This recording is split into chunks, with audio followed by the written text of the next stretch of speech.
PTI इंतखाबी निशान case, election commission को 22 दिसंबर तक फैसला करने का हुक्म।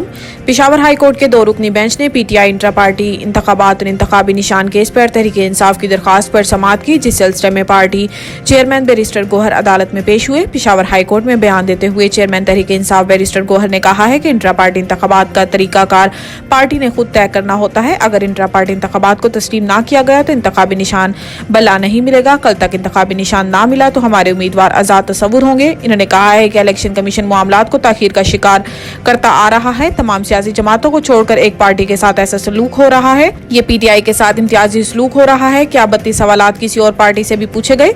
बाद अदालत ने पीटीआई इंट्रा पार्टी इंतखाबात और इंतखाबी निशान केस पर फैसला महफूज कर लिया।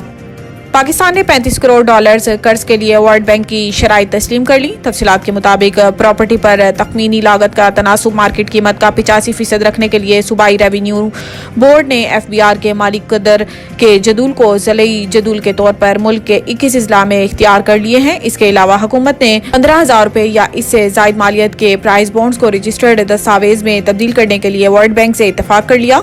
आला सरकारी जराये ने तस्दीक की है कि एशियन इंफ्रास्ट्रक्चर इन्वेस्टमेंट बैंक ने माली शराकत के तौर पर $25 करोड़ की मंजूरी दी। इस तरह मिलने वाली कर्जों की मजमूई हुजम $60 करोड़ हो जाता है। साइफर केस का ट्रायल फौरी रोकने की इस्तदा मुस्तरद। चीफ जस्टिस मियां गुल हसन औरंगजेब ने रिमार्क्स दिए हैं कि इस मामले पर अटॉर्नी जनरल को सुनना चाहते हैं। अदालत ने हैरानगी का इजहार करते हुए कहा है कि 4 हफ्तों का वक्त तो हम आम से केसेस में भी नहीं देते। इस्लामाबाद हाई कोर्ट के जस्टिस मियां गुल हसन औरंगजेब ने साइफर केस का ट्रायल इन कैमरा डिक्लेयर करने के खिलाफ दरखास्त पर समाअत की। पिटिशनर के वकील सलमान अकरम राजा ने कहा है कि प्रोसिक्यूशन की दरखास्त पर अदालत ने ट्रायल इन कैमरा करने का फैसला सुनाया और फैसले में लिखा कि साइफर केस की कवरेज पर भी पाबंदी होगी, क्योंकि अदालती कार्रवाई की रिपोर्टिंग से दोस्त ममालिक के साथ ताल्लुकात पर असर पड़ सकता है। मीडिया और सोशल मीडिया पर भी साइफर केस की कार्रवाई पब्लिश करने पर पाबंदी लगाई गई है। मुल्जिमान के अहल खाना को ट्रायल में बैठने की मशरूत इजाजत है, लेकिन इन्हें भी पाबंद बनाया गया है कि वो अदालती कार्रवाई से मुतल्लिक बात नहीं कर सकते। जब फील्ड ही नहीं तो लेवल कैसा? चौधरी परवेज इलाही तोड़फोड़ केस में जुडिशल कॉम्प्लेक्स इस्लामाबाद पेशी के मौका पर मीडिया से गैर रस्मी गुफ्तगू में चौधरी परवेज इलाही का कहना था कि जब फील्ड ही नहीं तो लेवल प्लेइंग कैसा।